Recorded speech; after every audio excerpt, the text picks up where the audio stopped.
All right, we have. You want to introduce who we have coming up in the next hour? Yes, in the we next have. segment, rather. Thankfully, no bad weather today, or we wouldn't have them here because we have representatives from Storm Track 360. We They have Brandon are Ruley fair weather guests. and Tanner McGee, and they will be in the studio after our break to talk about Storm Track 360 and all that entails. And why you should be connected to it. Yes. Yeah. Okay. All right. We'll be right back. Stay with us.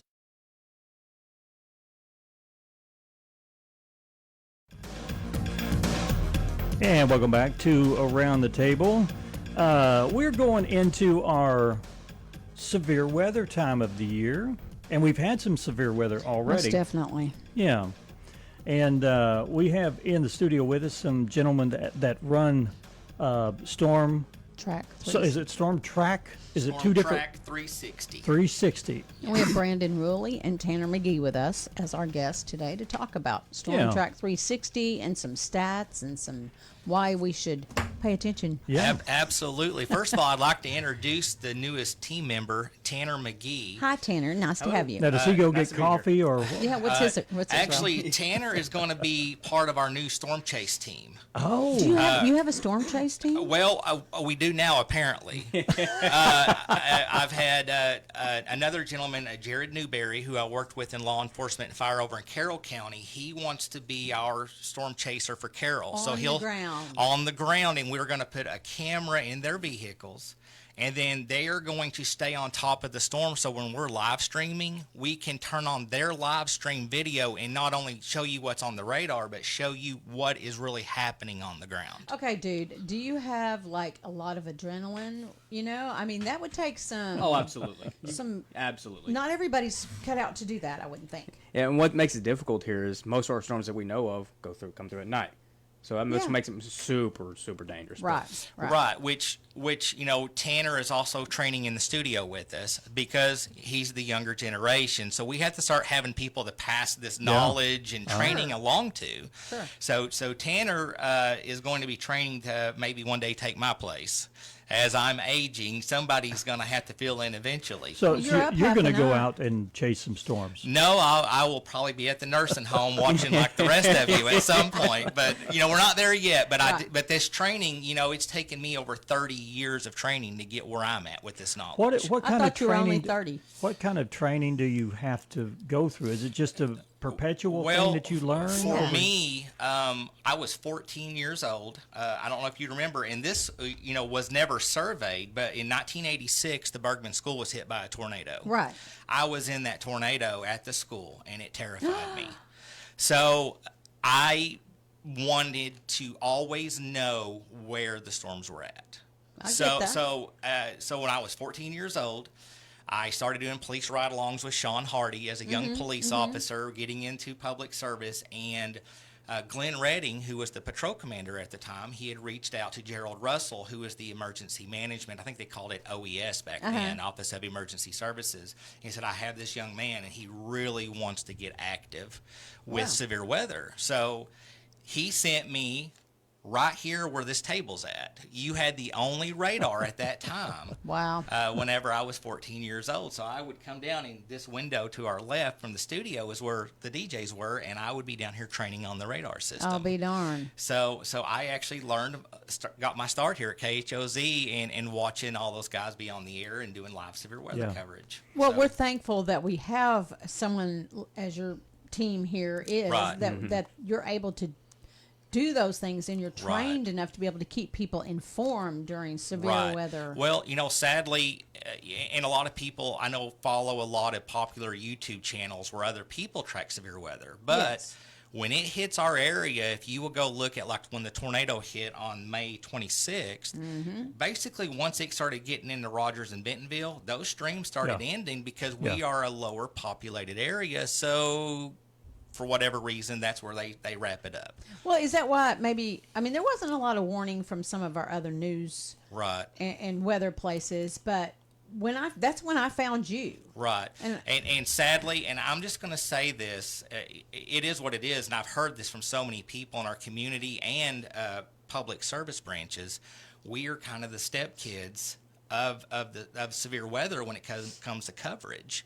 But too far north of Little Rock. Right, right. Right. Yeah. To Springfield, unless it's affecting Springfield, they're not really going live. Right, right. So we're kind of on our own. Yeah. Well, those areas tailored to the most populated Right. areas. Absolutely. So you being here, your focus is on this area, so I can see why. Which is of great benefit for our area. And by vote, we did about a month ago. We now go live right when it crosses out of Oklahoma and Arkansas. So we track it from Benton and Washington County across the top 2 counties all the way until it leaves Baxter County east of Mountain Home. And we've included Berry, Stone, and Taney County because, of course, Silver Dollar City, Branson, a lot of our neighbors and family, they're in that area sometimes. Now, when you start tracking a storm and you started doing this, do you communicate with other people that do the same thing that you do? We have the wire. We send information to the National Weather Service in Little Rock and Springfield if something comes into us for the Taney. And they use you for as a reference? And what they do is they use that for confirmation on, for example, upgrading a thunderstorm to a destructive thunderstorm, because there's 3 classifications of thunderstorm warnings. I don't know if people know that. You got your basic, you've got your considerable, and you got your destructive severe thunderstorm, and then with tornadoes, you have your tornado warning radar indicated, and then we get into our tornado emergencies, which we had the night of May 26th because we've got confirmation, debris signatures, and we know something's going on, something's on the ground. Yeah. Y'all even had this thing on your radar that showed, like, I don't know, above the ground. Right. It was That is our 3D technology. Yeah. We literally take the storm and we can look at it in 3D, just like you put on a pair of radar glasses. Oh, okay. And what I love about that is I believe it gets people's attention because it lets me show them where that road. You can see that tornado, but that radar can only see so close to the ground. Right. So about 8,000 feet with the Springfield radar. So between the ground and 8,000 feet, I don't know what's going on. That's where I rely on the public, the police officers, the fire department personnel, and they give us that information. And while we're on that topic, that's someone I want to thank right now is all of our followers. We only have about 3,000 followers on Facebook and 1,000 on YouTube, but I like to refer to them as our alert and communication team. They may not realize they're part of Storm Track 360, but they're a huge part. They're the hidden heroes because when I push that button and I go live, we reached almost 30,000 people the night of that storm. So that means those people are like the little worker bees who are out here spreading our stream, texting that information out. They are the unspoken heroes. I'm one of those. Thank you very much. do you ever get inundated? I mean, is the texting sometimes too much for you? Well, you have to be able to keep up with everything. That's why, when I started doing this, when I retired from emergency management and got out of public safety, a lot of people were saying, Brandon, you have kind of been where we go for severe weather. What are we going to do? So I thought I'll start a little friends and family thing. And I didn't realize it was going to turn into this. I didn't realize, that friends, family, and neighbors would turn into the thousands. Right. And so that's why we've got Tanner now, and we've got Sean. They've all come on board. So that way we have the human resource power to be able to take care of all this, because the night of that storm, obviously, I didn't get to read. There was over 1,000 messages that came Well, sure. Yeah. There's no way. There's no way. So we just kind of have to look for key words and key information that we can use. Are you wanting people to just give important information? Basically, we built the website a few weeks ago, stormtrack360.com, and we have put the information of what we're wanting now. And I've made a little instructional video that I will randomly play and remind people specifically what we would like to have passed along to us that we can use to give to the weather Well, you service. need And this useful is your things, for sure. website right here. That is our website, and on that website, everything is free. And if you'll scroll down on that website, you will see that we've got the Storm Prediction Center outlooks. We've got live radar. The page refreshes itself every 30 seconds. Oh, wow. We have a lot of tools on there that people can use to plan their day and randomly check and see what's going on. And we've also, and I did this just a few days ago, we teamed up with a company called Streamlabs. and we've got a lot of logo shirts now. I was gonna say you got merch. we got merch now, and the reason we did this is that I want all the people in our community who are the hidden heroes.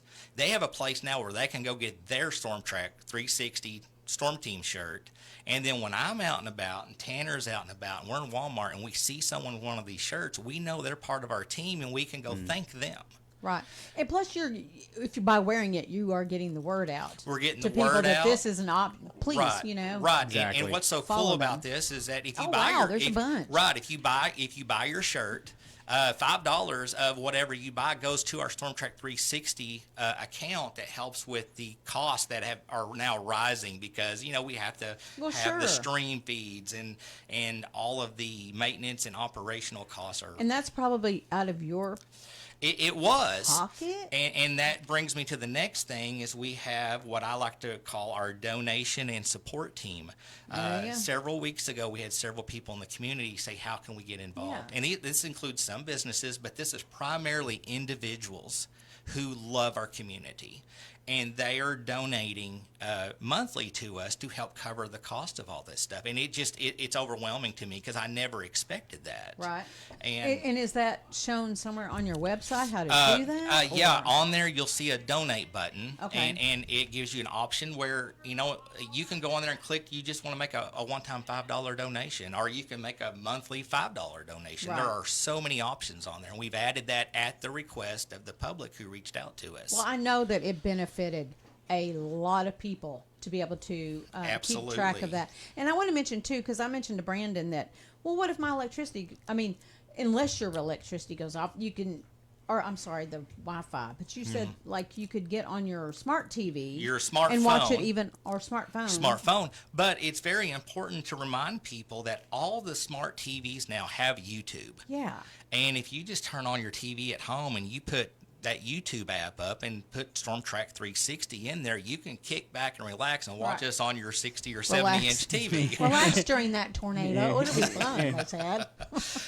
Another thing that, while we're talking about the tornadoes, I want to remind people, so many times over the years, and like I said, all of my experience has been right here in Boone County and surrounding counties. We have so many people that says, oh, well, all the storms go around us. They don't happen very often, or I live between two hills or valleys.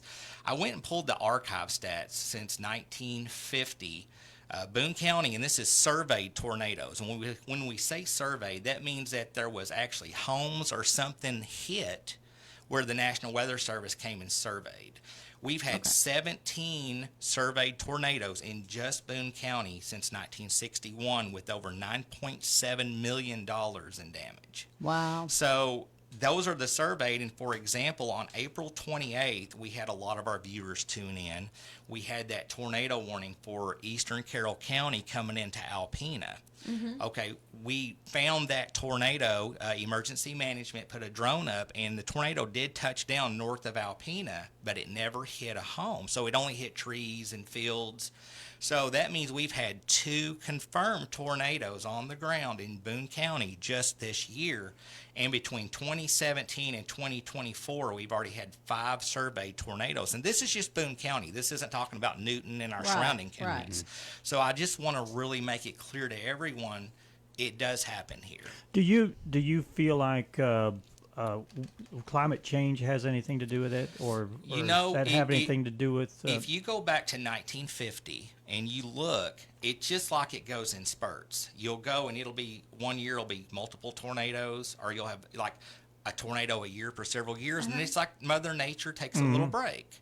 So based on the statistics that I'm looking at, I'm not seeing a change in up or down. I think that we're just in that trend right now where we're having more severe weather. It's just like when we have snow here. Sometimes we have drifts, and other times we have just sprinkles. So it's just weather is weather, and it's going to do what it's going to do. Absolutely. In that sense. And on the website, we get a lot of private messages, and I was... Hello.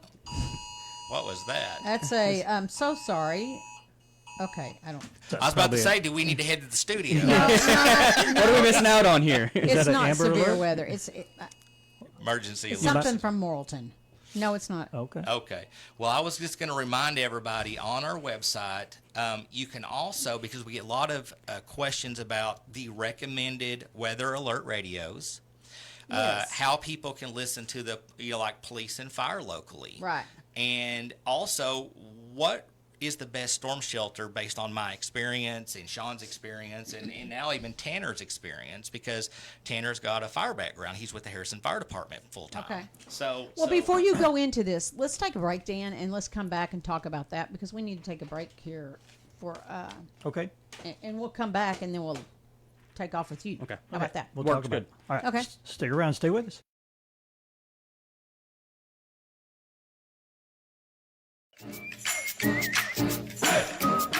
And welcome back to Around the Table. We're continuing our part 2 interview with Brandon Ruley and Tanner McGee. They're part of Storm Track 360.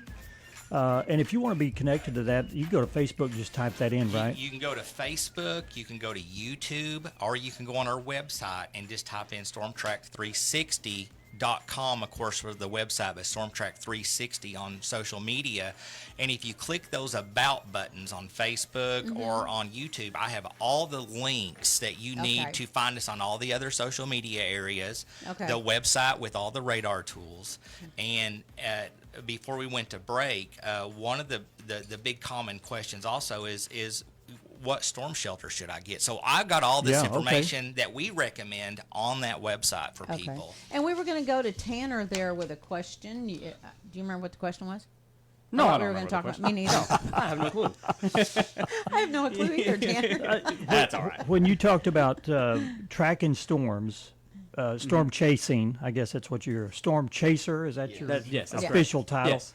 A flashback to the movie Twister. Right. You got, Exactly. You got a It- van and a truck and all this We stuff. just don't have Dorothy. Exactly. That literally, we were just not trying to put something in the Yeah, tornado. I bet in Kansas and those Oklahoma, it's easier to see the thing. Right. It is. Have Yes. you been in a situation where you actually are tracking something? You go, there it is, right there. I've been out. I mean, here it's hard to track. You don't want to get too close. We try to Right. stay a couple miles away from them, but the majority of them come through at night.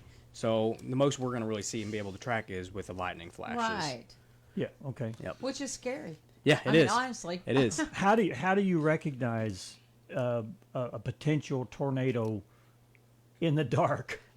Do you look for debris or do you look for the lightning? What do you? Lightning is going to show you a lot of what's going on with a storm. It's Yeah. going to show you if you've got a funnel cloud, and you can rely on Brandon over here to relay Oh, okay. information to me. Right. I see. What we have done is, if you look at us when we're live, when I zoom in, you'll notice every county road and every city street Yes. comes up. Okay. And what we do is every few months, I get on the websites for like Tiger Maps and all the counties, and we constantly update and add all of those streets. So I can tell you, 8,000 feet above such and such county road or such and such city street is where the rotation is, and then they can position themselves a mile away or something. They can start looking for power flashes, which means the tornado's on the ground.